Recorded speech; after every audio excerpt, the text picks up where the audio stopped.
The single most determining factor of the quality of your life is predicated upon your mindset. The easiest thing I do every year, ladies and gentlemen, is earn millions of dollars. That's the easy part. Speaking to corporations, that was easy to do. Let me tell you what it took me years to do, was to believe that I could do it. That's the biggest thing that you will have to overcome. I would go see these various speakers, and I would sit back and watch them. And I would start going to the car, be fired up. And I said, I could do that. And my mind then would say, Les Brown, you can't do that. You don't have a college education.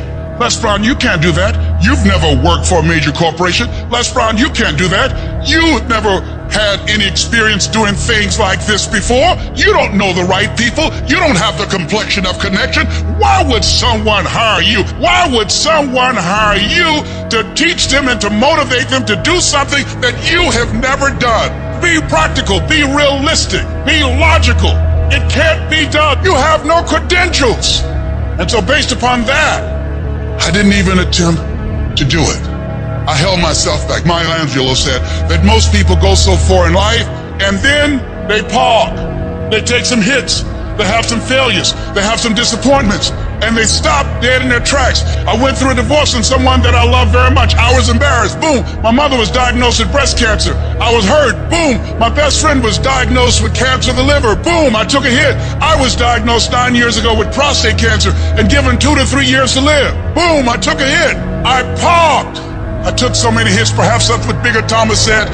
The impulse to dream has been slowly beaten out of me through the experiences of life. Wasn't even dreaming anymore. I didn't even know where I was. You'll think this is it for you. And other people will think you're done too. They'll be telling you to give up. And people you thought that would support you will turn against you. They'll criticize you. They'll tear you down. Your life will be full of darkness, and you won't see a way out. But when you're down in that hole, I want you to remember something. The only person who can save you is you. Your job in this moment is to muster up enough strength to push yourself back out of your negative pattern of thinking and into the arena of life once again. If you spend 30 minutes thinking about the fact you can't do something, I need you to spend an hour dreaming about the fact that you can. What's the worst thing that can happen if I decide to take a chance on me? People laugh at me, I lose all my money, so I can come back again. See, my wealth is not determined based upon what I have. My wealth is determined based upon who I am. That's why I want you to increase your goals dramatically. And I don't want you to ask yourself how you're going to do it. How is none of your business. There's a reason we're told to walk by faith and not by sight. The reason we're told to call forth those things that be not as though they were. You have power in you that you don't even know. You want to develop an ongoing strategy, a plan of action of self-empowerment. So you've got to listen to music and speeches that can uplift you. Read books to strengthen your thoughts. Watch movies that fire you up. Because you're going to constantly have low moments where you won't want to keep going. You'll want to just fall apart. So you've got to control what you let in your mind and reprogram it with positivity. If you don't program your mind, life will program you. Monitor your self-talk and realize that you're more than able. You were born for this, that you have the power within you to live your dream. And as you read and feed your mind with the pictures and the dreams and the words that empower you, it does something to you. It stimulates you. It inspires you. And you say, hey, I can do it too. And you find yourself being confident. Let that drive you to make sure you do your homework, to work hard at developing technical mastery, of covering all of your bases, so that whatever comes, you can handle it. If you listen to what everybody else is saying, if you judge according to appearances, then you will find yourself constantly being negative. But you want to go to the other end of the spectrum. You want to know some way, somehow, things are going to get better. How? I don't know, and I don't have to know. I just have to have faith and believe that everything's going to be all right. All I need to do is to know it, to expect it, and to keep on doing what I can, where I am, with what I've got right now. Start planning and preparing for what it is that you want, because you expect to get it. If you want to come out here and reach your goals and make your dreams come true, you don't want to do it by dragging and doing it casually. No, you want to begin to put out more energy and more effort than ever before. You've got to become unstoppable, because there'll be many things to turn you around. You've got to think constantly on why you're doing it. What are the rewards? What's there for you across the goal line? What are the things that'll make it worth it for you? My life is worthwhile. Doesn't matter what I've experienced. Doesn't matter about what I don't have. Doesn't matter about what I've gone through. What's important is that where I am right now, that I live life and I experience my life fully. And you owe it to yourself. So when you get up in the morning, that you can look yourself in the face and say, hey, I'm living my life on my terms.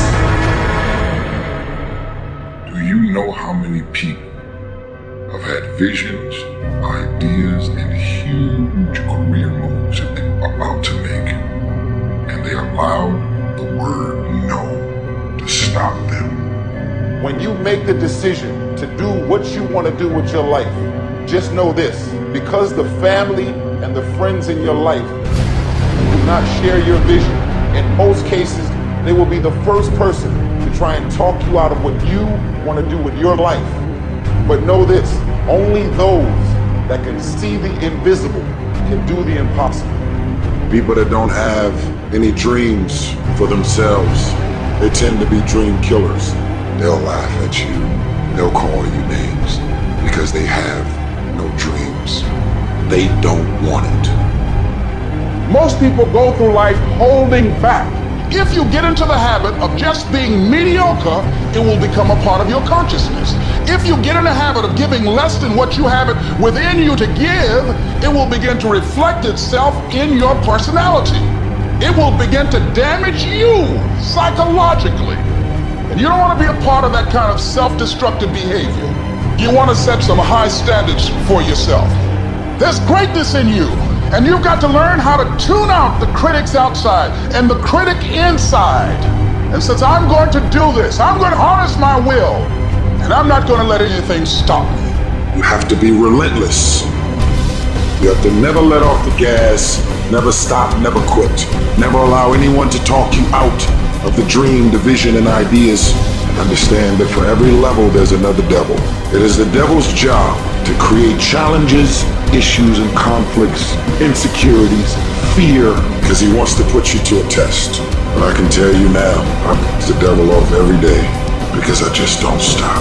And the devil is so mad. This fucking guy, doesn't matter if he gets sick, it doesn't matter what happens to his money or his finances, every time he gets out of his bed and he's on a mission to get it done. And as you begin to look at your life, decide that you're going to start working on that dream. You're going to work and nurture that idea. Now, there will be people that will criticize you. There will be people that won't see it for you. But I say to you, don't let nobody turn you around. You don't need anybody to understand it. You don't need anybody to approve you. You don't need anybody to say, go ahead on and do it. If you get that, that's fantastic. But I say stand up within yourself boldly and say, this is my life. I'm controlling my destiny. We all get knocked down in every aspect of life. You're gonna fall flat on your face. You're gonna be criticized when you come out into the arena called life. You're gonna feel awkward and stupid and dumb sometimes, but it's okay. It goes with the territory. You got to get messed up sometimes. You got to get dirty. You got to get your feelings hurt. You got to get disappointed. You got to get told no. You're gonna ask somebody for some money. He gonna tell you no. That's just dirt. See, you get tripped out because you got dirt on you. But you need dirt on you to develop. Because dirt ain't just dirt. Dirt is fertilizer. Dirt is nutrients. Dirt gives you the strength for your seed to push through. See, you gotta have dirt on you to push through something. Everything you see that's beautiful starts out as a seed, but that seed got to get dirt on it. See, you get mad when haters come your way. You get mad because you get a setback. You get mad because you get thrown off course. You get mad because you get a detour. That's just dirt. You get mad because they talking about you. That's dirt. You get mad because you lost your mama. That's dirt. But show me something that has grown into something beautiful that didn't have no dirt on it. You got to have dirt on you to grow into what God got for you. And maybe you've been knocked down in your life and it seems like, hey, the fight is over. It is not over unless you quit. You have to learn to turn and look at every obstacle as an opportunity. You got to get gritty, man. You got to develop some dog in you. Life is gonna throw some serious blows, some body blows, and they gonna hurt. But I want you to feel that pain going through your body. And as pain leaves your body, guess what's gonna take its place? Success. No pain, no gain. Pain has a purpose. Don't go through it, grow through it. Stop running from your pain and embrace your pain. Your pain is going to be a part of your prize. I challenge you to push yourself. When you get to the point where enough is enough, when you get to the point where it hurt real bad, when you get to the point you can't take it no more, when you get to that point, doors start opening, opportunities start happening. But what you cannot do is you cannot quit during the process. You cannot give up because it ain't what you see. You cannot give up. Champions keep going when they don't have anything left in their tank. When they don't have no more, when it's over, when they're tired, when they're frustrated, when they're ready to give up, when they spent their last dime, that's when they get started. It's when you have nothing left. It's when you depleted all your money, when all your energy gone, when you have nothing left. That's when it's showtime. When you find a way out of no way. When you find breath that you don't have. When you find energy that did not exist. When you want this thing as bad as you want to breathe, that's when you find a way. I wish I could tell you it's gonna get easier. I wish I could tell you that if you just keep going, the weight is gonna get lighter. I wish I could tell you that, but that's not the truth. The truth is you gotta find something within. You gotta find something within, and that's gotta push you, and that's gotta elevate you, and that's gotta drive you, and that's gotta move you. And when you find out what your why is, you don't hit snooze no more. When you find your why, you find a way to make it happen. I challenge you to never give up. Never give up. You're gonna be here one day, but you'll never get here if you give up, if you give in, if you quit. And finally, guys, you gotta wanna succeed as bad as you wanna breathe.